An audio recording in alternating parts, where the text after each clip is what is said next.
I don't know, but so hopefully the phone is okay. Yeah, this is fine. So Okay. we'll just do a brief little intro here for a second, and then we'll get you started. So students, thank you Okay. so much for joining us for the Experiential Learning Virtual MPower Hour, our career speaker series. And our hope is that you'll be empowered to begin exploring your career path. In case we've never met, I'm Mrs. Gentine. I'm your Experiential Learning Coordinator, and my role is to help connect you with experiences so you can personalize your career journey. So welcome today to all of our Mason Middle School and Mason High School students. Mr. Reuter, our Mason Middle School Assistant Principal, and I are working together on this virtual series. Mr. Reuter, I think you have a few things you would like to say before we get started. Absolutely. Good to have everybody here. Really appreciate it. As we're going, just a couple things. Make sure you mute your mic so that we're able to hear our speaker clearly. And if questions pop up throughout, in the top right of your screen is the chat feature where you can drop those in, and Ms. Gentine and I will help to get those questions answered at the end if we can. So thank you so much for being here. Have fun. Great. Thanks, Mr. Reuter. Well, I think many of you are joining today because maybe you're considering a career in something business related someday. Or maybe you are thinking that you're trying to decide between accounting and finance, or maybe you're really torn between a career in healthcare and business. So I want you to join my friend and business partner, Kris, who's the finance director at UC Health Westchester Hospital. And so Kris, thank you for joining. We're sorry you had a little difficulty getting on with us earlier. That's okay. Thank you for having us. I enjoy having the conversations with the students. They always have great comments and questions during the process. So just to start out, I selected accounting mainly because I loved math, and I didn't know what, as a freshman in high school, what I was going to do with math, but I liked the number aspect more than I liked maybe language arts or writing. And so I always just had a knack with numbers. And as a freshman, my high school, which is a very small high school in comparison to Mason in Northwest Ohio, you're going to be blown away, but we only had 200 kids per class. So that's very small compared to your high school. But we did offer accounting even back then. So that's back in the 1990s, which again, well before most of you were born. So we had accounting classes. We had 4 years that we could take of various levels. Some of it started out with more the computer side, and then it went into like accounting 1, 2, and 3. The last year was where you do a large project and you do all the accounting journal entries, maintain a checkbook for a company. It's a kind of a packet, which you guys may have now in your curriculum. I'm not sure. But that really was what solidified for me that I knew I liked accounting. I liked the concept of the debits and credits, and just working with what was more like a puzzle and trying to figure that piece of it out. So after 2 or 3 years of accounting in high school, I really knew that that's probably what I wanted to do. I knew college would be different than a high school curriculum, but I thought I would try it. So I declared accounting before I even went to college, thinking like, this is just what I'm going to do. And I really like that. That's really how I got into it, and then chose it as a freshman entering in college. So now, after having a degree, I went to a liberal arts college, Ohio Wesleyan University near Central Ohio, Columbus area. I majored in accounting and I minored in econ. I liked the economics management curriculum that we had. I don't really do anything with that today, but I like those courses, and that's really what chose me just to continue taking some of those courses in college. I interned in college at a Big Four accounting firm, Deloitte and Touche, in which some may be familiar if you're reading up on anything relating to the Big Four accounting structure. And that really is what opened the doors for me to do audit work and get a job right out of college at the Big Four accounting. It's a great experience because you see many different industries. You work on clients that maybe you wouldn't understand that industry or go into, and have that opportunity unless you were doing audit work. Deloitte and Touche can do auditing, but they also have a tax division.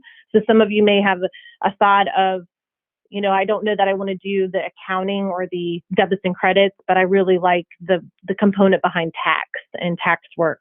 So those are the two divisions that I could choose from when I was doing it. They also have some other areas now with consulting and Sarbanes-Oxley that has happened since I was there. So there's other work that Deloitte and Touche can do as well, but the two main ones are audit and tax. And I chose audit and went down that path at Deloitte and Touche. Again, they open many doors because when you're working at a client, you get to embed yourself in that company and learn their accounting and their staff and their management. And oftentimes, many jobs will lead at Deloitte and Touche to one of your clients. So that's what actually happened with me. And I went to one of our clients called Safe Light Auto Glass, and I did the general ledger and reporting, financial reporting for that client, which ended up being my first job after Deloitte. So I've always been in general ledger, in accounting, general accounting, and not as much as the financial reporting side.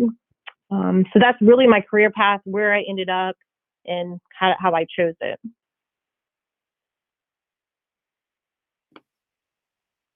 Kris, how did you end up where you are now, and why did you choose healthcare environment? Yeah. Well, my husband's job moved us out of the Columbus area to Cincinnati, and Safe Light is definitely not the healthcare industry. So again, I think the nice part about finance, accounting, any business type area, you can go into any industry. So if you have a passion for retail, or you have a passion for hospitality, like hotels and entertainment, you can still embed yourself in those industries, but be the business and accounting or finance side. So I really didn't know much about the hospital industry, healthcare industry, but Cincinnati has such a large presence. In Columbus, I did work on the Ohio State Hospital audit, and that was my first touch of healthcare. And I did like that aspect. Again, I wasn't in the hospital at that time. I was in a more of an administrative business setting and working on the hospital audit. So you learn the terminology a little bit and engaging with the staff. I found that I did like that. So when we came to Cincinnati, there was a great opportunity in the healthcare industry, and I thought it would be a good fit. There was quite a learning curve because the terminology in healthcare is not the same as in retail or even what I had learned at Deloitte and Touche. But again, it's accounting at the end of the day, so your debits and credits pretty much remain the same. You just might have some weird general ledger accounts like heart transplant or weird organs and different names than that. And you're like, oh, I never saw that in retail, but obviously you'll have that in healthcare. So just different terms and terminology, but the debits and credits remain the same. So when we moved here, I had interviewed at Health Alliance, which is now UC Health, and made my way into general accounting down at the corporate location, and then finally up here to Westchester. Westchester Hospital was built about 10 years ago, and that was one of our new hospitals within Health Alliance at the time. And I knew that I wanted to be closer to home, just with my family and all the activities and events that we have, rather than driving down towards Burnett Avenue, which is by the University of Cincinnati campus. And so over time, they needed to build more of their finance structure up here. Rather than just having a finance director, they needed a budget manager. So that was the role that I took here at the hospital initially. And then now I am the finance director in the role that actually a person from Mason held that position when I was coming into Westchester. So Mike Jeffers held that position, who is a Mason alum for sure and probably well known in the community. He has since left, and I took that position a few years ago after him. But I do like healthcare, and I like being able to help indirectly with patients, whether it be a decision that I'm making, which seems far away from a patient, but indirectly does impact them. Can you give us some examples of what some of those tough decisions are that you have to make that do affect the patient? Yeah, there's, healthcare is costly. It's costly not only to us as a hospital with insurance companies, but it's costly to the patient. And we know that.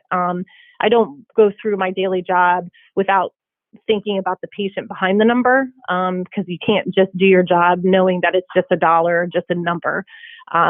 So there usually is a patient face to it from my aspect when I make those tough decisions. But not everybody chooses to pay for healthcare. So when given the opportunity, my best tip to all you young high school students, when you get your first job, do pay for health insurance.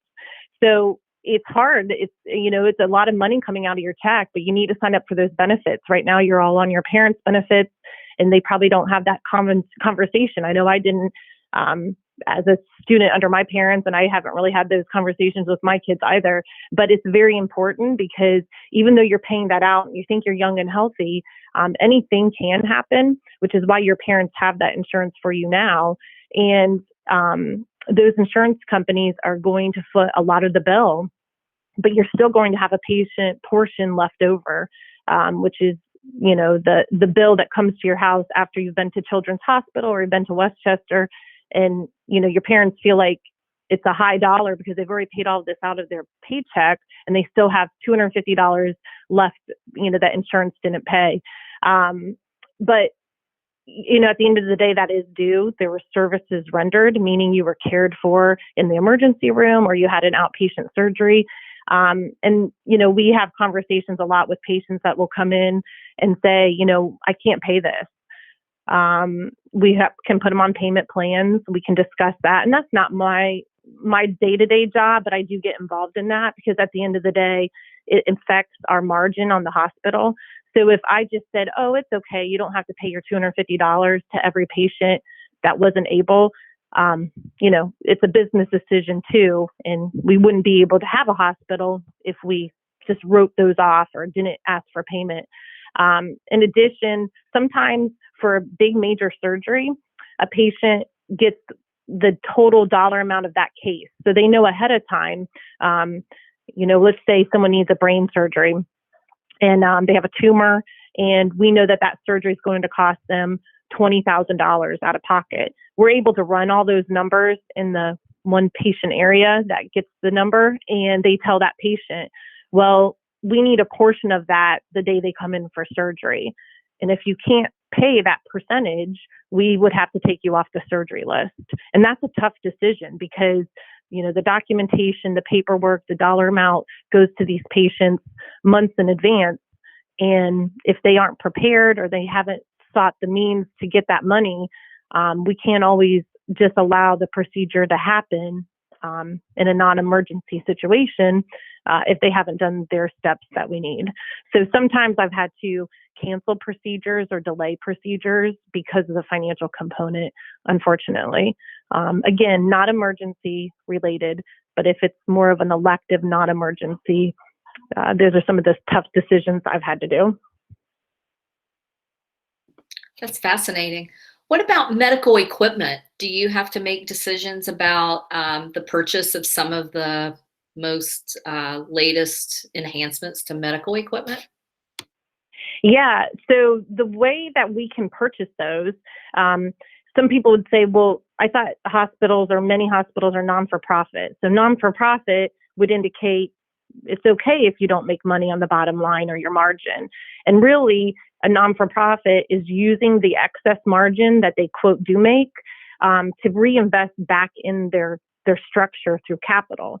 And capital are the dollars, for the most part, that would be used for these medical equipment examples, maybe Mrs. Gentine, that we would discuss. So we have the robot at Westchester Hospital, and some of you that maybe have been on our tours, or you've been a student that shadowed, or you've been part of our summer volunteer program, you may have seen it or at least heard about it. So the Da Vinci robot, Da Vinci is the company, they're very expensive, $1 million. And that takes our capital dollars. So if we don't have payment made by some of these patients I talked about in the previous example, then we don't have a margin to be able to reinvest that margin back in through capital dollars for equipment to further advance healthcare and care for the patients. So the robot's one example. PET CT. A lot of times those PET CT scans, and some of you may have had cancer touch your life in some way, whether it's a grandparent, an aunt, uncle, or whoever.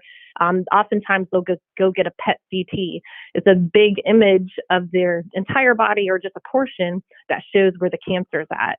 And it's a very critical component of an oncology patient to see, is the tumor shrinking? Is the cancer reducing based on the chemo that they're getting or whatever medicine they are receiving? And those PET scans or PET CTs are very crucial to know what the course of action is by that physician.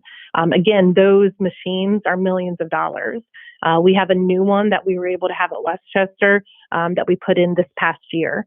I do think it'll make a difference for oncology patients. I think it'll make a difference for the doctors caring for them. But again, that's millions of dollars that we're reinvesting back in based on, what we can do for surgeries and ER visits and electives. So if we can make a margin, whether it be small or not, then we can reinvest it back in for the community to get the best care. That was a great explanation. I know a lot of our students probably have wondered if a hospital is nonprofit, then why is it so important to, collect this money and to have a margin? I saw a question come through. Someone said they had joined us a few moments late and they had asked what your title was, and she is the Director of Finance. That is correct, right? Yes, Director of Finance at the hospital. Mm-hmm. Okay. And so we're hearing Director of Finance, and we know that you were an accounting major. And so this is a question that we get a lot from our students is, okay, there's an accounting major and there's a finance major. Which one should I do? And what really is the difference? Yeah, so that's a great question. So accounting focuses on the day-to-day flow of money coming in and out, and that's really the bones of learning finance. So that's your general ledger, your debits and your credits, preparing account reconciliations and understanding that day-to-day flow. So I did choose accounting as a major, and I did go through the general ledger accounting, like staff accountant 1, staff accountant 2. Sometimes they're called staff accountants or senior accountants, and then worked my way up. But depending on your business structure, you may only stay within general ledger and become a director of finance or a director of accounting, depending on how your structure is. So sometimes titles don't indicate necessarily everything that you do. It's just more of a broader term. And that leads me to the finance term, which is broad. It's management of all your assets and liabilities and doing some forecasting and planning the growth of that business. So you can be an accounting major, learn the bones of accounting, and use that knowledge into other facets of finance, whether it be, strict finance, financial reporting, maybe budget, which I would say is not really just straight up general ledger accounting. So your major in college doesn't necessarily direct your path of what you can't or can do. So I would say finance is just broader and can be a larger umbrella for some of those other jobs that you may think of in business. Thank you. What about technology? What technology skills do you need for this type of job? I'm going to probably hear many groans because the students are going to be like, oh, Mrs. Gentine always tells us this, but Excel spreadsheets, you live in them in the business and finance world. Obviously, there's softwares and programs that do the accounting oftentimes, and even more, those have advanced more and more since I was at Deloitte. But a lot of softwares you're going to probably learn. But the structure at the end of the day, I really would say Excel spreadsheets and just Excel formulas, navigating throughout a spreadsheet, learning some of the function keys. That's really going to be what you need to know, I would say, to be successful in that first job right out of college. Great. What would you tell your high school self? What would you, for the students who are preparing for their futures now and you've had a few years to practice your skills, what would you tell your high school self? Right. um, pick what you're passionate about and find your why, and don't worry about what you think the job is and the dollar amount and what somebody thinks you should be doing. And it's okay to change too. So there were times, probably my sophomore year, I was like, oh, this accounting class is killing me. Maybe I shouldn't be going down accounting. Maybe I should choose some other path. So it's okay to change. It's okay to pick something that you're passionate about, and don't be driven by a dollar. It's important. This is something that hopefully you do for many, many years. And if it's only one reason that you chose it, it may not be the right reason. So don't get tied up into selecting something because someone else thinks you should, or because of a salary that's tied to it. Thank you. Students, go ahead and text your questions in so that we can answer those. While we're waiting on additional questions, I thought I would point out that you mentioned when you were in high school, you took advantage of several electives to explore, and they happen to be accounting, and that kind of led you on the path that you're on. So students, we do have a nice menu of options at Mason High School when you're working on your schedule. I would encourage you to try some of these. And if you are thinking about business, we do have an accounting class that you can begin taking your junior year. We also have an honors financial accounting, which is really a college class. It's more challenging. It's equivalent to accounting 101 that you would take in college. And all of our students who have taken it, either their junior, preferably their senior year, have told us that once they go to college, it was an easy A, an easy 98%, 99% is what they're finishing in the class. We also have our Microsoft Office certification classes, and that's where you can become very proficient in Excel.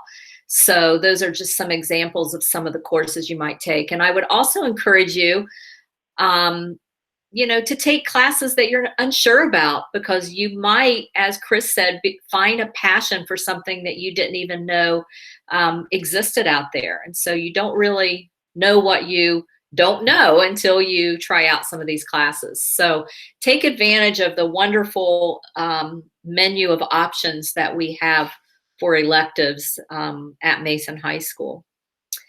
Jay, I thought I may have seen a question or two as I was talking. Do you want to cover those? Yes. Let's see. Make sure I'm getting the most recent one. On average, how long does it take to move into a director position, and what will help you move up in your career? Okay. I think everybody's a little bit different, each company structure. So I think it depends on how many layers. So we talked about if you entered in and you were a staff accountant, some companies don't have a senior accountant. So you would be at a staff accountant maybe longer if they don't have that next level. So it's really how many layers might be in that first to start with. So, I would say you really need to be able to execute all the skill set needed for a staff accountant one before you moved into a senior accountant. And then the next progression would maybe be a manager. And again, every structure is a little different. And then a manager, now you're managing people. And the personnel piece is what can take up most of your day. And so you may no longer be doing like your day-to-day general ledger entries that you spent a whole bunch of time with your first 2 to 4 years. Now you're spending that time dealing with personnel issues and your staff accountants that may not be coming in on time or not having a skill set that you thought that they did. Now you're working on training with them and educating and development. So now your percentage of what I would call the task orienting work is now in the management piece. So now you're developing your management skills. And again, those are like soft skills. That's not how well you did a journal entry or how fast you completed the account reconciliation. Now you're really looking at, are you able to develop others? Are you able to talk through issues that are critical conversations with staff? And that, I would say, is a little bit longer of a path than the technical piece. these are the skills that, how can you carry on a conversation? Are you able to have that crucial conversation that is difficult, that no one really wants to have, to talk to someone about the skills that maybe aren't as polished as you had hoped? So that could be a little bit longer. And again, it depends. Is there a senior manager level in between the director? So I have, let's see, how many years has it been? I guess 20. Is that right? Yeah. So about 20 years experience. And I've been in my role about 3 or 4 years. So that would, if math-wise, would say about 15 years. So some people could be on a faster path depending on what they want. I also chose to have a family. So, that can also add some time in there where if you're off for, 12 weeks with kids, and you just have to know what your family life balance is as well. So what are your goals and what do you want to accomplish? So some people might have a longer path or a shorter path. Great. There was also a question here. So I want to be an actuary when I grow up. What internships and college courses can I take to possibly go down that route? That's a good one. I don't know all the coursework, but I would assume that, again, if you go into a college of business, there's going to be like a probability and statistics class, and there probably could be a couple different levels of those. I would still think you would take a few accounting classes, but maybe not all the way to the highest level. If you're in a true accounting major, you're going to take some other general business classes and probably some more math classes. I do know someone that is an actuary, but I have not asked him that question. And then for jobs, a lot of actuarial positions are with insurance companies. They do a lot of that planning and future forecasting. So I think a common times that I've seen it, the roles are generally within some kind of insurance company.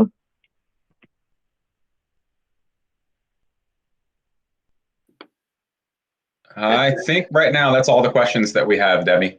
Okay, great. Students, any others, feel free to text those in here in the next minute or so.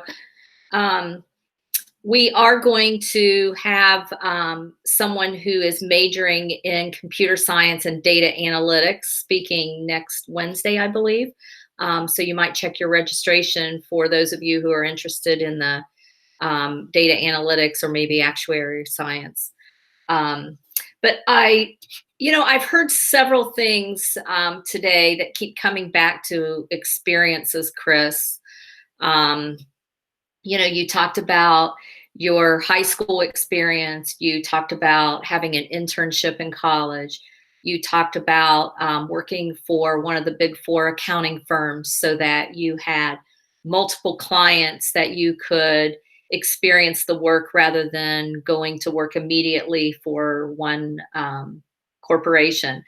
All of these experiences kind of shape who you are. And so I think it's evident that you've pointed that out today, that it's important to take advantage of as many of these experiences as you can. And I really particularly liked the question and your response to how long does it take? In our society, we're very driven individuals, and Mason High School is full of wonderful students who have that sense of motivation and drive. And so we're always looking to get to the next step.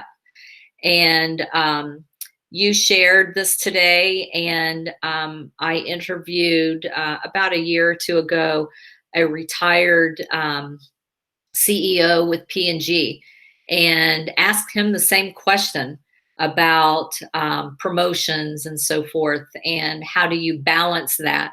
And he gave the same answer. He said, it's not a matter of time or trajectory. It is the experiences that you have along the way that shape you so that you'll be prepared for those promotions and opportunities. So I really appreciate you pointing that out today as well. Yeah, I agree with him as well. And I think sometimes when we don't realize it's an experience, we need to slow down and realize, think about, oh, that is shaping me, or maybe I'm dealing with that situation, or that, change in a role or a job or a change in a company. Obviously, we're going to have post-COVID for a long time to come. And that there's going to be things that we've never experienced. There's unknowns, not only at the hospital, but in the economy and in many businesses. So again, we chalk it up to an experience and we learn from it. And so again, if you were to say, how long would that path take? I'm pretty sure that COVID for the next year or two is going to slow that trajectory for many people and potentially businesses, or change their route.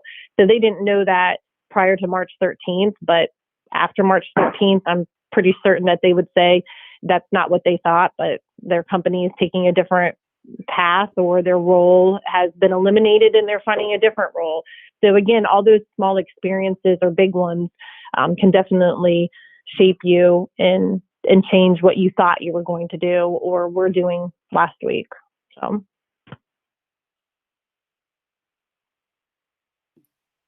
There hasn't been any COVID questions. I thought there might be.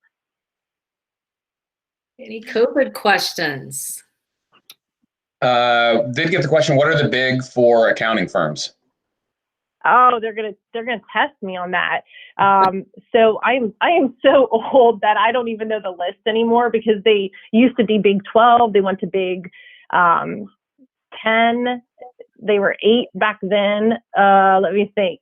So I know Deloitte and Touche, and I think they just go by Deloitte now.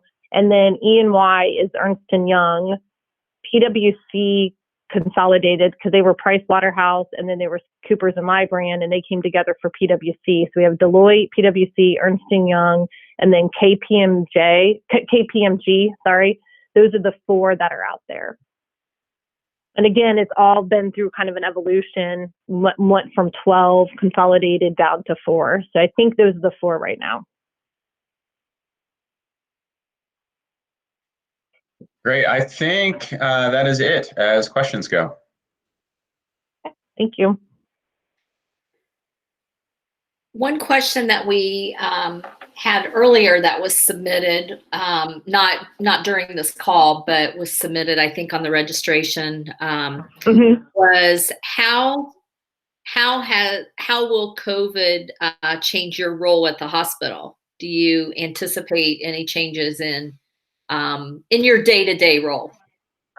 Yeah, so it's interesting. Since about March 12th, I think I've had to track my time, actually, which I haven't done since Deloitte days.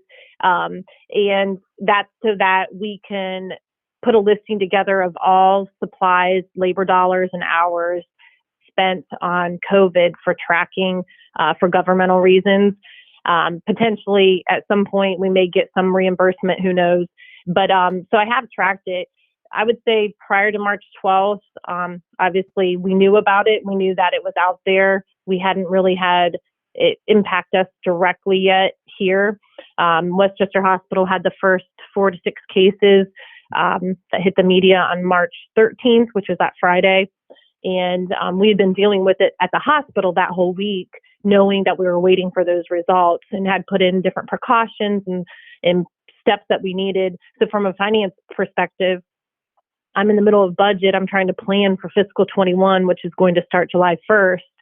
And we're dealing with, this virus that, one, we can't see, but we know is out there. And what does that mean for the rest of our fiscal 20 till June 30th? And then how does that impact the next year when we don't really know yet? So a lot of planning was involved that first week in March, the second week. Then as the results came out and we had more and more cases, not only at Westchester, but in the community of Butler County and surrounding counties in the state, we knew this was bigger than what we maybe thought at the beginning. And we've spent a lot of time securing the supplies that we need, knowing what the money is going, the dollars that we're going to be spending on the PPE, personal protective equipment. Where are we getting those? So if I have any donations, I have to mark those areas with donation, because I cannot charge patients for any donations. I didn't purchase them. They were donated by like an emergency management organization or a church or whomever. We cannot charge for donated materials. So that's very important in the accounting world, to make sure that what you have coming in is noted as such. so that you can make sure that you're expensing it or charging for it correctly on the opposite side. Then basically my days right now are COVID calls. We have probably 3 hours a day just discussing logistics, tracking time, working through reductions. So as any company, we're working through reducing our staff, because right now you would think the hospital is super, super busy. However, because we've done such a great job to flatten the curve around here, people are not coming to the hospital unless they absolutely need emergent care, which really is how it should be, but not always happening on non-COVID days. And so our census is pretty low, the number of patients in our hospital. We aren't doing surgeries. Surgeries are really the high dollar amount that puts quite a bit of money to our bottom line margin.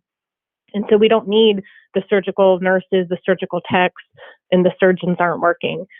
So again, that's a big hit financially. So we're working through all those and to say, what is our forecast for April, May, and June, and then going into next budget year. So it's a lot of COVID planning, a lot of COVID discussion, more forecasting for an unknown, whereas before pretty much my March and April were going to be what my May and June were. So I didn't have to do as much forecasting and estimating. And there's definitely a lot more of guesswork in this.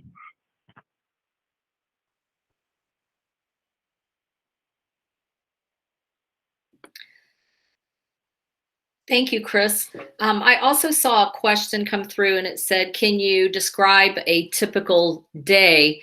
I think you did a great job of just describing what it looks like right now, but prior to March 13th, what was a typical day? And they even went on specifically to ask, is your day pretty much doing the math all the time? Yeah. So we talked about the path and how you become like a staff accountant one, work your way up to maybe a manager level and then a director. So one big thing I didn't really touch on, and every business is different, my role as a financial director isn't just accounting. So my role, I'm also over medical records. I didn't go to college for medical records. I don't know that job. I've never done that job. But that is a department at our hospital that I also oversee. Then there's another one called utilization review. Utilization review is mainly nurses in this role or past bedside nurses that now have worked on making sure that we're utilizing the hospital to the best we can. So UR is what we call it. That would be if grandma came into the hospital because she had fallen, is the hospital the best place for her? So they look at her home situation. Your parents would have that discussion with social work and case management to make sure that grandma's in the right place. If grandma needs to go to a nursing home, UR is the department that helps with that. And they look at a whole bunch of different data points and obviously health issues and what the life for grandma should look like. So I'm also over that team. Again, I'm not a nurse. I don't know the clinical side, but I've had to learn quite a bit of both of those departments that truly are not finance-based, but they have a financial component. Another department I'm over is supply chain. And a lot of people ask about this, and I know in the business side, supply chain really has evolved well from what it was back in the early 90s, and they have actual majors in supply chain material management, and I'm over that department at the hospital. So you can imagine that's a little crazy right now during the COVID times. And again, I'm not a logistics major. I don't know all the ins and outs of inventory, but I've learned most of it along with the manager recently. And then another area that I'm in is admitting and registration. So when you come into the hospital, let's say you're going to have an x-ray, someone takes your insurance card, your ID, asks you about your 1,000 different questions that they ask you every time, which is for patient protection, and then you go get your x-ray. So I'm over that registration team as well.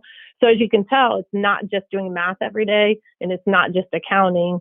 That umbrella that I am over is kind of unrelated, but at the same time, it has a business component at the end of the day. So I've learned a lot dealing with all of those. Obviously, some of those teams are made up of 40 or 50 people. So you have a lot of personnel issues, you have meetings, you need to do employee engagement. I meet with all of my managers one-on-one. So we have a one-on-one meeting once a month, sometimes 2 times. So it's a lot of the soft skills I talked about with managing and working through business situations with those teams, making decisions. So again, data is your friend. So if you have the right data and you have the numbers and you examine it and review it, then you can make a better decision. So oftentimes that might be what happens with any of those departments I mentioned, how we handle something or how I decide something. It's a lot of signatures. So signing off on forms or signing capital requisitions to go purchase some of that equipment. I don't do journal entries anymore. I do miss the debit and credit world because that was really my basis, but we have staff accountants that are doing that. My budget manager is really doing the budget for the most part. So it's a lot of reviews and asking questions. We do PowerPoint for our budget presentation. So that's another skill that I would say in your Microsoft suite that Mrs. Gentine talked about. PowerPoint is another piece that we use when we're trying to present graphs or proposals. So as you can tell, it's not a lot of math right now at this level, or even the general ledger accounting. It's more of the larger high level stuff that I'm working through right now. Thank you. That was great. Well, we really appreciate your time today. This was very, very beneficial, very helpful to all of our students. I think we have about 50% of our audience today is middle school, so they're probably looking at their futures of electives that they might be taking in the future. So I think this is great. Certainly helped our high school students with seeing the difference between accounting and finance, because that's always a big question that they have. So we really appreciate your time today, and we'll conclude this session. And Kris, thank you so much for investing in our students. Oh, you're welcome. And if there's any questions that come up afterwards, Mrs. Gentine, you can get a hold of me and I'd be happy to answer them. Absolutely. Thank you so much. Everyone have a great day. Oh, you're welcome. Yep. Enjoy e-learning. Take care. Thanks.